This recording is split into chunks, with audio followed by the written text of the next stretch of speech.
அருட்பெரும் ஜோதி அருட்பெரும் ஜோதி தனிப்பெரும் கருணை அருட்பெரும் ஜோதி எல்லாம் செயல் கூடும் என்னானை அம்பலத்தே எல்லாம் வல்லான் தாளையே ஏத்து எல்லாம் வல்லான் தாளையே ஏத்து.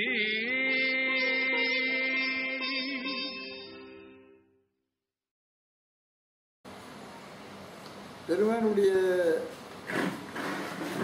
பெருங்கருணை ஆற்றலால வள்ளல் பெருமானுடைய இந்த இதுக்கு உண்மையே அவர் தமிழ் மொழி உண்டான காலத்திலிருந்து தமிழ் மொழிக்கு எவ்வளோ சிறப்பு இருக்குங்கிறத முழுமையாக உணர்ந்து அனுபவிச்சு சொன்னவர் வள்ளலார். வள்ளலாருக்கு முன்னே பல்லாயிரக்கணக்கான கோடி மக்கள் தமிழ் உலகத்தில் தோன்றியிருப்பார்கள், அழிஞ்சிருப்பாங்க. சார்ந்தவர்கள் இப்போ அருளாளர்கள்லாம் வந்து விளக்கியிருப்பாங்க எத்தனையோ தமிழ் மொழியை பற்றி இலக்கண இலக்கியங்களை பற்றி. அவ்வளவுனையும் சொல்ல முடியாத அவ்வளோ பேருக்கு விளங்குறதெல்லாம் பெருமாள் விளக்கிறாரு. அதனுடைய உண்மையை அங்கே தமிழில் இருந்தே அதை காட்டுறாரு எடுத்து. அப்படி காட்டி இந்த மொழி மட்டும் மனிதர்களால் உண்டாக்கப்படலை, மனிதர்கள் தான் அனுபட்சத்தால் தோன்றியவர்கள். ஆனால் இந்த மொழியை உண்டாக்கப்பட்டது மற்ற உலக மொழிகள் பூராவும் அந்தந்த நாட்டு மொழி மனிதர்களால் உண்டாக்கப்பட்டதுங்கிறாரு.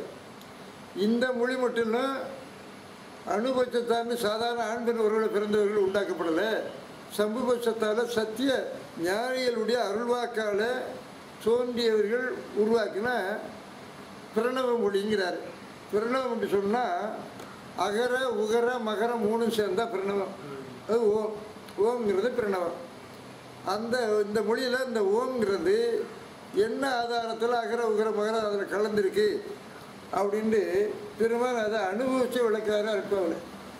அந்த அனுபவம் எப்படி இருக்குன்னு சொன்னால் எழுத்து பூராவும் அந்த அகார ஈட்டிலேயே வருது. எப்படின்னா ஆனா அப்படின்னு சொல்லி அந்த ஓசையை நம்ம எழுப்பணும்னா எப்படி வருது? நான் அகார ஈட்டு நாங்கிறது அகாரம். கூனா சூனா பூனா அப்படின்னா நான் அகார ஈட்டிலேயே ஒலி அந்த அகார ஈட்டிலேயே வருது. எழுத்து பூராவும் தமிழ் எழுத்து அத்தனையும் தூணா மூணா சூனா என்ன நான் அந்த அந்த அகார இட்லி நகார இட்லியே வருது. நகார அகார என்ன. ஆனால் அப்படி வருகிற போது எழுத்து பூரா அகரத்தில் வந்துடுது. ஆனால் எண்ணு பூராவும் உகரத்தில் வருது. 1 3 4 10 அந்த ஊன்னு எல்லாம் உகரத்திலே வருது. எழுத்து முடிவினுடைய ஒளி வந்து உகர. 100 அப்படின்னா உகர 100 ஊ அதுதான் வந்து நிற்கும். 99 ஏதோ சொல்லி பண்ணிட்டு பாருங்க 710 அந்த ஊதான் நிற்கும். எங்கிட்ட சொன்னாலும் எப்படி சொன்னாலும் அந்த ஊதான். எண்ணு பூராவும் உகரமும் எழுத்து பூராவும் அகரமும். 1000ன்னு சொன்னால் மகரம். அப்புறம் 20,000 50,000ங்கிறது மகரம் தான் வரும். 1,00,000னாலும் மகரம் தான் வருது.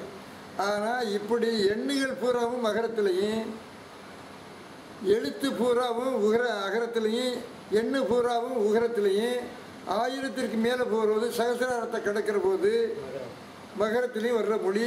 இந்த உலகத்தில் என்ன எழுத்தும் இரு கண்ணனை தவிர 2 கண்ணும் சேர்த்து ஒரு பொருளை ஒன்றாக தான் பார்க்குது. ஆனால் இப்போ தமிழ் மகன்னு சொல்லுகிற அத்தனை பேருக்கும் எழுத்து மட்டும் தெரியும், எண்ணு தெரியாது. தமிழ் எண்ணு இங்கே வந்து 1997 ஒருவர் வந்தார். அண்ணாமலை யூனிவர்சிட்டியில் ஒரு பேராசிரியர் 26 வருஷம் சீனியர் அனுபவம் உடைய ஒரு பேராசிரியர் வந்தார் யூனிவர்சிட்டியில். அண்ணாமலை சிதம்பரம் அண்ணாமலை யூனிவர்சிட்டியில் மாணிக்கம்ங்கிற ஒரு அந்த அண்ணாமலை யூனிவர்சிட்டிக்கு குடிநீர் அந்த குடிநீர் கொடுக்கறதுக்கு தலைமை இன்ஜினியர் கூட்டிகிட்டு வந்தார். அவர் பேர் பொள்ளாச்சி பகுதியில் உள்ளவர் மாணிக்கம்ங்கிறவர் கூட்டிகிட்டு இங்கே வந்தார் இந்த இடத்துக்கு.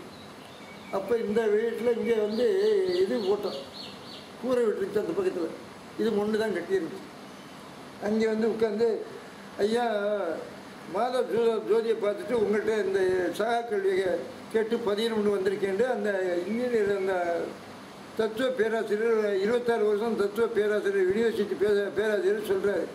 ஐயா நான் தத்துவங்கள்லாம் படிக்காதவன், நீங்கள் தத்துவ பேராசிரியர் ஐயா சொல்கிறார். மாணிக்கம் சொல்கிறார் இன்ஜினியர். நான் வந்து 2வது வாத்தியார் வாத்தியார்கிட்ட படித்தேன். எங்கள் வாத்தியார் 2வது படித்தவர் ஏட்டுச்சோடியில் ஓலைச்சோடியில். அவர்கிட்ட நாங்கள் ஓலைச்சோடியில் மணலில் அரிசி திரண்டு எழுதி படித்தோம். அதில் அவர் இந்த புஸ்தகத்தை வாங்கி 5வது வரலையும் எங்களுக்கு அந்த புஸ்தகத்தில் உள்ள எழுத்தை சொல்லி கொடுத்தாரு. அவ்வளோதான் எங்கள் படிப்பு. எங்கள் படிப்பில் நீங்கள் யூனிவர்சிட்டியில் தத்துவ இருக்கிறவர் வந்து எங்கிட்ட பதியல் கொண்டு வந்தால் உங்களுக்கு எப்படி இந்த எண்ணம் வந்துச்சு, இது எந்த நிலையில் இந்த நிலச்சி இங்கே வந்தீங்கன்னு கேட்டேன். ஐயா அது வயிற்று பிழப்புக்கு சர்டிஃபிகேட் போஸ்ட் கல்வி, இது சாகா கல்வியா அப்படின்றார். ஏன் அப்படி யார் சொன்னதுன்னா, இவர் தான் உங்கள்கிட்ட 10 வருஷமாக பழகிறாரா இந்த இன்ஜினியர். இவர் 10 வருஷம் உங்கள்கிட்ட இருந்து கேட்ட கேள்வியை எனக்கு சொல்லி அவர் கூட்டிக்கிட்டு என் சீப்பில் அவர் கூட்டிக்கிட்டு இங்கே வந்திருக்கேன், அவங்கள சந்திக்கேன்றார். இப்படி அவர் சொல்கிறதுல உனக்கு நம்பிக்கை வந்து நான் சொல்லுவேங்கிற நம்பிக்கையில் நீங்கள் வந்திருந்தா நான் இப்போ சொல்லுகிறத நீங்கள் பதிகிறத எனக்கு ஆட்சேபனை இல்லை. இல்லாட்டா ஒரு பெரிய டிகிரி ஒன்று பல்கலைக்கழகத்தில் நீங்கள் பேராசிரியர் இருக்கிறது என்கிட்ட பதிஞ்சால் உங்கள் சிறப்பே இல்லாமல் போயிருமே, அதை ரொம்ப கேவலமாக உலகில் நினைப்பாங்களேன்னு. அந்த உலகில் நோக்கமும் அந்த படிப்பு தான் எங்களை இந்த நிலைக்கு இல்லாமல் உசுப்பி விட்டது. ஆனால் அந்த அறிவை வந்து இந்த அறிவு ஒன்று இருக்குன்னு எங்களுக்கு அடையாளம் காட்டிடுச்சு. அதனால் அவரே சொன்னவரே கூட்டிகிட்டு வந்துட்டேன்றார். அப்போ நீங்கள் பதியலாம்னு அப்புறம் 3 நேட்டம் போட்டு பதிஞ்சார். அப்படி பதியிடுவது நீ இப்போ வந்து அந்த 1997 எழுதுனேன். அவருக்கு எழுத வருவான்னு கேட்டேன். நீங்கள் தமிழர் தானே அப்படின்னா ஆமாண்டார். அப்போ அதுலேயும் பல்கலைக்கழக பேராசிரியர், அதுலேயும் தமிழெலாம் இருக்கிறதே பெரிய பேராசிரியர், பேரறிந்த அறிவு மக்களாக இருக்குது. அந்த அறிவுள்ள சார்ந்தவராக நீங்கள் காரியம் ஆற்றுறதுனால இப்போ 1997 தமிழில் அந்த எண்ணம் எழுதுங்கன்னு. தமிழ் எழுத்து தெரியுமான்னு தெரியும்ண்டார். எழுதுங்க அப்படின்ட்டு எழுதுங்கன்னா அப்போ 97 கேட்குறீங்களா, ராத்திரியில் 10 மணிக்கு இங்கே 9 மணிக்கு வந்தால் அந்த 10 மணிக்கு இந்த உரையாடுறோம் எழுதுறது ஒரு மின் அந்த கொட்டையில் ஒரு தட்டைப்பந்தல் போட்டிருந்தேன், அதில் ஒரு லைட்டு போட்டிருந்தேன். அந்த லைட்டு வெடிச்சதெல்லாம் இவ்வளோ பேசுனா 1000 இப்படியே தான் அப்படின்னு இப்படி பண்ணினார். ஒன்றும் சரிப்படலை. அப்புறம் பார்த்தாரு, ஐயா நீங்கள் சொன்னால் அதை செயலாக்க முடியலை. ஆனால் அப்போ ஒரு கண்ணு தான் இருக்குது, என்ன எழுத்து 2 கண்ணுன்னு தேவைன்னு சொன்னால் பேராசிரியருக்கே ஒரு கண்ணு தான் இருக்குது, ஒரு கண்ணுக்கு ஒளி இல்லாமல் இருக்குதுன்னு சொன்னால் அது எவ்வளோ தூரம் தமிழ் மக்களை பாதிச்சிருக்கு, எவ்வளோ தூரம் தமிழ் மக்கள் இந்த உண்மை நிலையிலிருந்து பின்தங்கி கிடக்காங்கிறது நினைக்கிறது எனக்கு சொல்ல முடியாமல் என் நெஞ்சை அடைக்க பார்க்குறியா அப்படின்னு சொன்னேன். அவருக்கு என்ன போச்சு, அப்படி திக்கு முக்கமாக முடிக்கிறாரு. நம்ம சூழல் ஐயா படிக்காதவர் இருந்தாலும் எவ்வளோ பலகீனமாக கிடக்கிறது நினச்சி அவருக்கு தாக்கு பிடிக்க முடியாமல் பேருக்கு நெஞ்சையே அடைக்கும் போல் இருக்கியா அப்படின்னு இப்படி சொல்கிறாரு. இவர்களெல்லாம் கொஞ்சம் கொஞ்சம் உணர்ந்தவர்கள்லாம் வேதனைப்பட்டவர்களோடு தான் தமிழ்நாட்டுடைய தலைவர் இருக்காருன்னு அவர் என்ன பண்ணுறாரு, அவர் மாணிக்கத்தை இன்ஜினியர் பார்க்காரு, இன்ஜினியர் என்னையை பார்க்குறாரு. நான் அவங்க 2 பேரையும் பார்க்குறேன். இப்படி இருக்குது இந்த நிலை இங்கே நடந்தது. பெருமாள் இங்கே நடத்தினார் அந்த கதையை. அதுக்கப்புறம் என்ன சொன்னேன், ஐயா 2 கண்ணும் தான் அவர் சொன்னார், என்ன எழுத்து 2 கண்ணுன்னு தேவைன்னு சொன்னார். நீங்கள் எழுத்துங்கிற கண்ணு இருக்குது, எண்ணுங்கிற கண்ணு இல்லை. ஒரு கண்ணு பொட்டையாக இருக்கா ஒடியாக இருக்கா, ஏன் 2 கண்ணில் ஒரு கண்ணு இல்லைன்னு கேட்டேன். நீங்கள் இப்படி விட்டுட்டு நீங்கள் எல்லாம் பெருமக்கள்லாம் தமிழை ஏன் கேட்கல அப்படின்னு சொன்னேன். ஐயா நாங்கள் வயிற்று படிப்புக்கு இந்த படிப்பு தானே படித்தோம், இந்த படித்தோம், அரசின் இதுகளை எங்கள் குடும்ப சூழ்நிலை இப்படித்தானே பண்ணாங்க. நாங்கள் இப்போ வந்து இது உள்ள திரும்பவும் எங்கள் படிச்சுக்கிட்டு பட்டம் பதவி அந்தஸ்து அதிகாரம் அப்படின்னு இப்படி போய்கிட்டே இருந்தால் அதுக்கப்புறம் எங்களுக்கு கொஞ்சம் கொஞ்சம் பக்தி வந்துச்சு. பக்தி அடிப்படையில் இங்கே வந்துருக்கு. என்ன அதுக்கு உண்மை என்னென்னு கேட்குறது வந்து நீங்கள் ஐயா விட்டு வாங்கன்னு சொன்னார் அவர், அந்த பொள்ளாச்சி இன்ஜினியர் மாணிக்கங்கிறவர். அப்புறம் வந்து ஏன்டார், சரி இப்போ வந்த வேலை பாருங்க அப்படின்னு சொல்லிட்டு பதிஞ்சு விட்டேன். அப்புறம் கண்டு எனக்கு சீப்பு வச்சுக்கிட்டு பல இடத்துல நீங்கள் பல்கலைக்கழகத்தில் விளக்குங்கள், நான் மருந்து வாங்க வந்திருக்கேன், இங்கே ஆள் காத்துக்கிட்டு இருக்காரு, எனக்கு தனியாக ஒரு டயத்தை கூப்பிட்டு அதுக்கு செய்தி கொடுங்க, 2 நாளைக்கு முன்னே கேட்டு அந்த டயத்தை நீங்கள் இது பண்ணிக்கிட்டு கொடுங்க, நான் வர்றேன். நான் வந்து அந்த மருந்து வாங்க இடத்துல அதை விட்டுட்டு இதுக்கு வாங்கன்னு சொன்னால் என் பணி அது முறையில் நான் செய்ய முடியாது அப்படின்ட்டு வந்துட்டேன். அப்புறம் பயந்து இங்கே வந்து என்னென்ன செய்யணும் என்ன வேணும்னு நீங்கள் நல்லா இருக்கணும்னு சொல்லிட்டு எனக்கு ஊதியம் கேட்கல. நீ ஊதியத்தை நினச்சி என்ன உதவி செய்யணும்னு கேட்குறீங்க. எனக்கு செஞ்ச பிரயோஜனம் இல்லை, ஏழைக்கு செஞ்ச எனக்கு என் தேவையை நான் பூர்த்தி பண்ண முடியுது, எனக்கு 100 தரம் செஞ்சால் நான் கருதுறேன் அப்படின்னு சொன்னேன். அப்புறம் அவருக்கு கண்ணீர் வந்துருச்சு. நான் இப்படிலாம் மனித வாழ்வு இருக்கிறத நம்ம எப்படியோ மௌட்டிகாரமாக போய் வீணாக்கிட்டோமே அப்படின்னு சொல்லி வேதனைப்பட்டார். வேதனைப்பட்டாலும் நீங்கள் உணர்வு திறமையில் இருக்குது, அதனால் நீங்கள் குற்றவாளி இல்லையா, நீங்கள் சுத்தவாளி தான் நான் பேசி விட்டேன். அது பஞ்சிட்டு போயிட்டார். அப்புறம் போட்டு கேட்டுட்டு அப்புறம் செல்லில் அந்த போட்டில் சந்தேகம் அவருக்கு இது எனக்கு விளங்குறதுக்கு என்ன விளக்கணும்னு அவர் சொன்னால் புரிஞ்சுக்குவார். பேராசிரியருக்கு மேலே அசைக்கணும்னு புரிஞ்சுட்டார். அதுக்கு காரணம் என்ன சொன்னேன், இந்த 3ஐயும் உள்ளடக்கின மொழி 1000ங்கிறது மகரம் ஒற்று ஆயிடுச்சு. இப்படி எண்ணிய எழுத்தையும் பிரணவ அடிப்படையில் உண்டாக்கின மொழி இந்த தமிழ் மொழி தவிர உலக மொழியில் எந்த மொழியும் கிடையாது. இந்த பிரணவத்தினுடைய ஆற்றல் என்னென்னா, எல்லா அணு முதல் அகண்ட வரையிலும் அந்த வட்டமாக இருக்குது, அந்த வண்ணமாக இருக்குது. அது எப்பவும் இயங்குது. எப்படி இயங்குதுன்னா, ஆணாவுக்கு ஒரு சுழி வரும், ஊனாவுக்கு ஒரு சுழி வரும், மானா இப்படி போய் ஒரு இந்த மாதிரி ஒரு ஆர்சமான ஒரு சுழி வரும், வட்டம் வரும். இந்த சுழிகள் பூராவும் ரன்னிங் பண்ணுறதுனுடைய ஆற்றல் என்ன அப்படின்னு சொன்னால், அந்த ரன்னிங்கில் என்னென்ன ஆற்றல் விளையுதுன்னு சொல்லி அதை விளக்கால் பெருமான் அந்த எழுத்தை வடிவத்தை போட்டு 12 விளக்கு அதை கொடுக்குறாரு. இது விரிக்கல் பிரிவுன்னு சொல்லி அந்த 12 நமக்கு கிடைக்கிறது. நம்ம வாங்குகிற சக்தி குறைவாக இருக்குது தமிழ்நாட்டில், இன்னும் காலம் வரணும் உண்டு. இப்படி ஒவ்வொரு மொழிக்கும் ஒவ்வொரு ஒளிக்கும் ஒவ்வொரு ஓசைக்கும் இந்த தமிழில் இப்படி ஒரு தத்துவம் இருக்குன்னு விளக்கினவர். இந்த மொழியினால் அந்த எல்லாம் வந்த இறைவனுடைய பூர்ணத்தை நிறைய பெறுகிற ஆற்றல் அந்த அடிப்படையிலே உண்டாக்கப்பட்ட மொழி இந்த உலகத்தில் இந்த ஒரு மொழி தான் பெருமான் சத்தியம் பண்ணுறார்.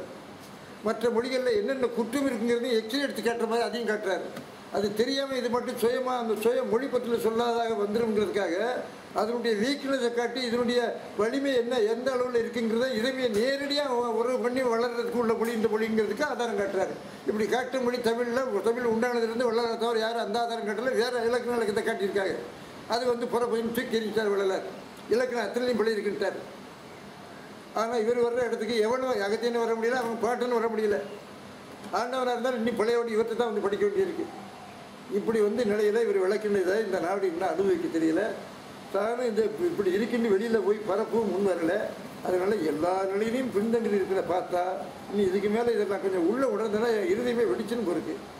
அந்த தாக்கம் எனக்கு இருக்கனால ஒரு அளவு அப்படியே பெருமாட்டை அழுகிறேன். ஏன் இனிமே இந்த வாதனையில் என்ன இருக்கு? இன்னும் ஒரு 150 வருஷத்துக்கு முன்னாடி என்னை படைச்சிருக்கேன், 150 வருஷத்துக்கு பின்னாடி. இப்போ படைச்சி இதையே எனக்கு விருந்தாக்கிறேன், நீயே கதிட்டு வந்திருக்கிறேன். நான் வேறு எதையும் நினைக்காம இப்படி வந்தவனுக்கு இந்த வேதனை தான் எனக்கு அளிக்கிற விருந்தான்னு இப்படி அவரோட சாடிக்கிட்டு இருக்கிறேன். இது அவருக்கு எனக்கு அது முடிவு எவ்வளோ போய் நிற்குமோ எனக்கு தெரியாது. அதில் நான் எதிர்விளைவு என்ன வரும் அப்படின்னு சிந்தனை எனக்கு கிடையாது. சாடுறது தான் எனக்கு ஒரு வேலையாக இருக்குது. இந்த சூழ்நிலையில் அந்த மொழியினுடைய தன்மை இருக்குது.